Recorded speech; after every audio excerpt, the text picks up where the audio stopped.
Dans cette vidéo, je vais vous expliquer comment tirer le meilleur parti de votre ordinateur et de votre smartphone pour, euh, pour en fait donner des explications manuscrites, écrites à vos élèves pendant une visioconférence.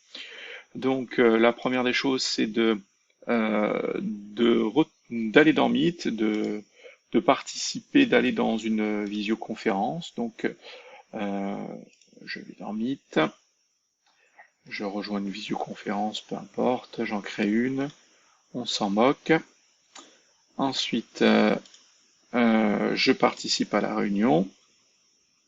Une fois que je suis dans la réunion, je vais dans Présenter maintenant. Le fait de cliquer sur Présenter maintenant et l'intégralité de votre écran, ou alors une fenêtre, va vous permettre en fait donc si je fais l'intégralité de mon écran, je clique sur l'écran lui-même et ensuite sur partager, tout ce qui va s'afficher sur l'écran de mon ordinateur sera visible par les élèves.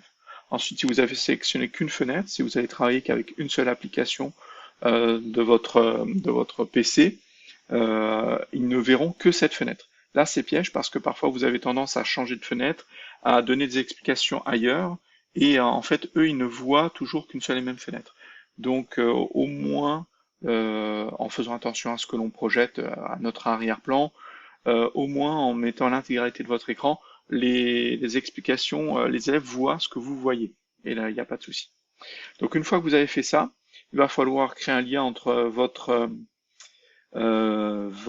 ordinateur et votre smartphone avec l'application Votre téléphone, qui est une application Microsoft. On a tous Windows, la plupart ont tous Windows, donc vous pouvez trouver ça assez facilement.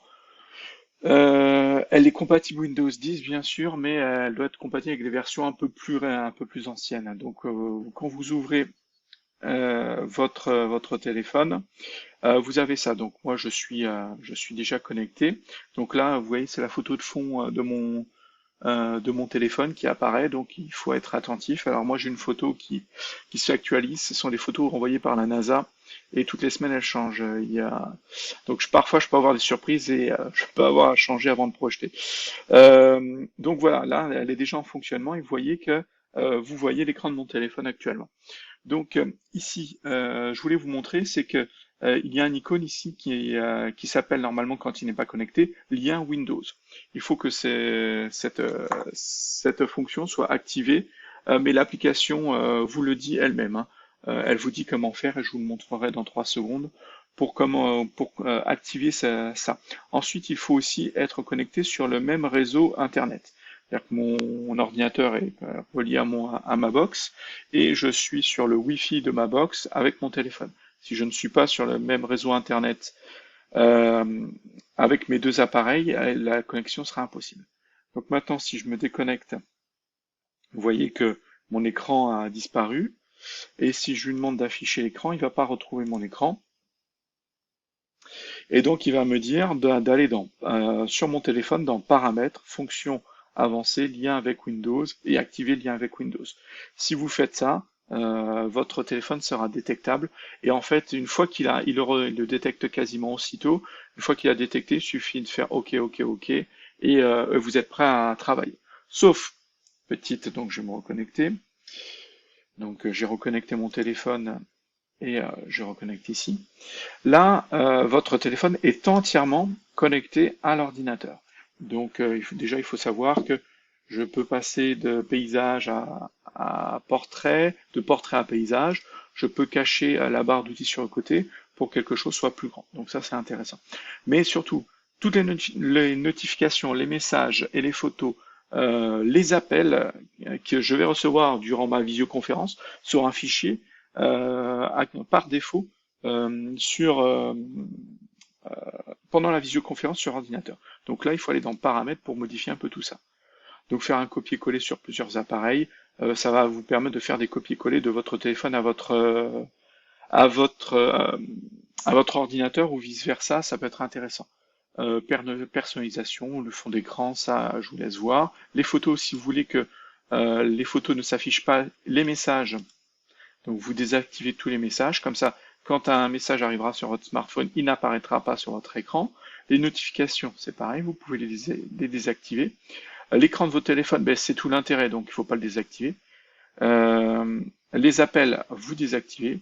Et badge de l'application, donc là, les applications peuvent vous envoyer des petits messages. Vous pouvez le désactiver aussi. Donc une fois que vous avez fait ça, en fait, finalement, il n'y a plus que l'écran euh, de votre euh, de votre téléphone qui va être accessible. Donc faites attention aussi aux applications que vous pouvez projeter. Là, je n'ai que sur cette page de mon smartphone, je n'ai que les applications à but professionnel.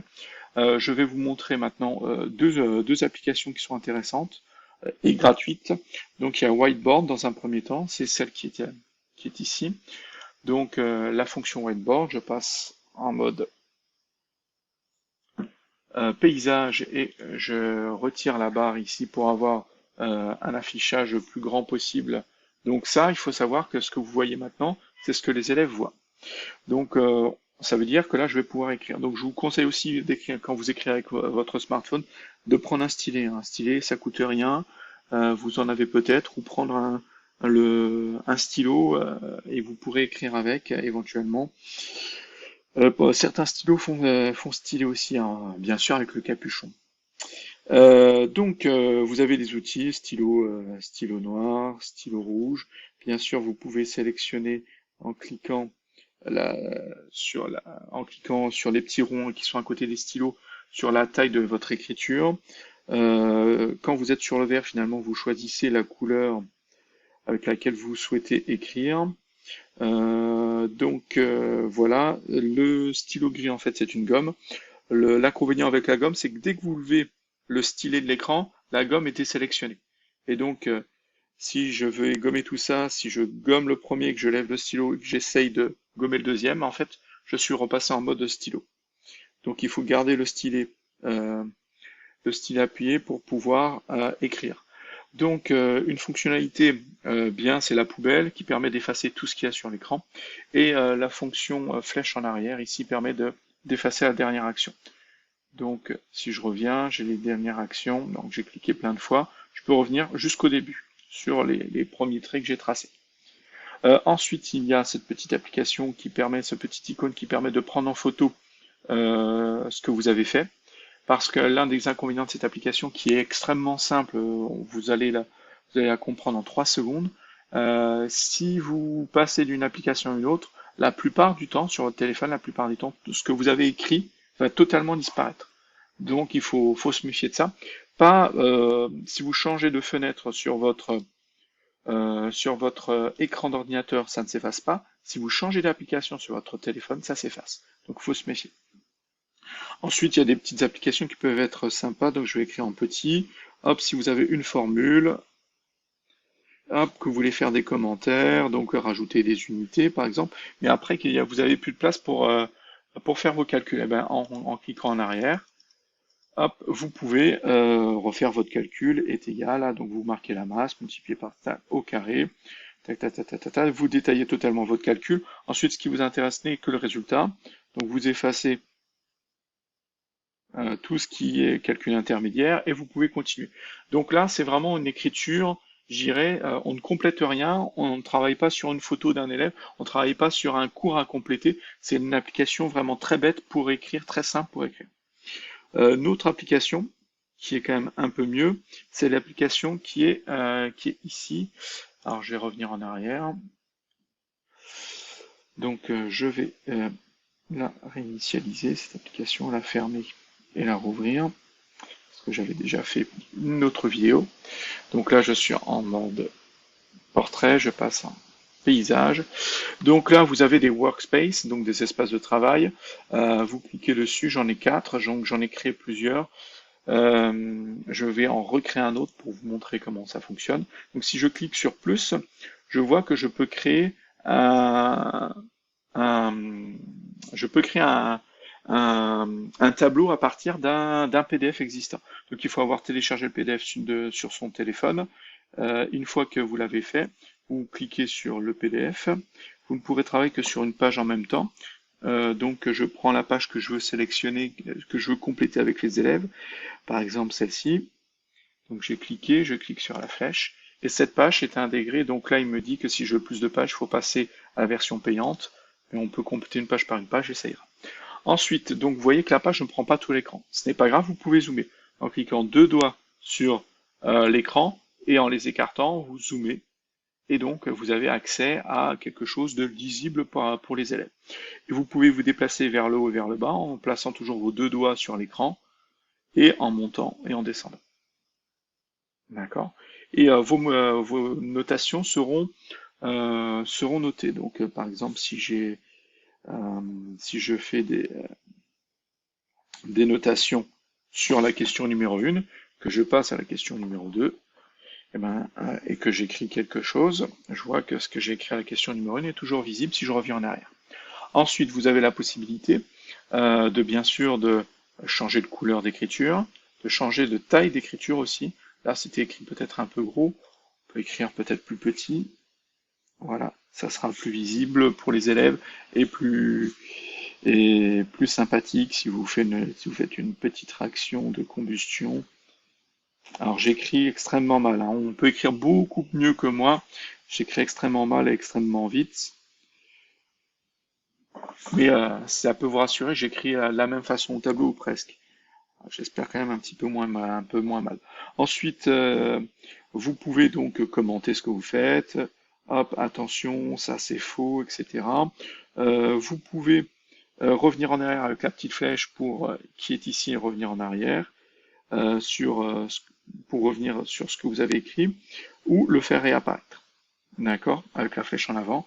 Donc c'est plutôt pas mal. Vous avez une fonction gomme, une fonction qui va vous permettre de tracer des rectangles, des triangles, bien sûr, donc vous pouvez aussi sélectionner la taille, là c'est très gros parce que j'ai zoomé. Pour les profs de maths, ça peut être sympathique. Vous pouvez taper du texte, donc créer une zone de texte et taper du texte avec votre clavier. Je vois pas trop l'intérêt dans ce que je vous présente, mais c'est possible. Et vous pouvez ajouter une photo. Donc là, je vais créer une deuxième page sur laquelle je vais travailler et travailler sur une photo. Donc la photo, euh, je vais prendre une photo. Donc on va imaginer que, eh ben voilà, j'ai les travaux des élèves qui est ici. Donc c'est la page à l'envers, hein, face à moi. Donc j'ai cette page qui m'a été envoyée par un élève. Hop, je clique sur OK et je veux travailler et commenter cette page. Et ben j'ai la photo, donc je vais sélectionner un stylo et je vais pouvoir commenter le travail d'un élève à partir d'une photo de ce qu'il a fait. Donc voilà un petit peu ces deux petits outils qui sont finalement assez bien et assez complets pour apporter un peu plus d'interactivité lors de nos visioconférences.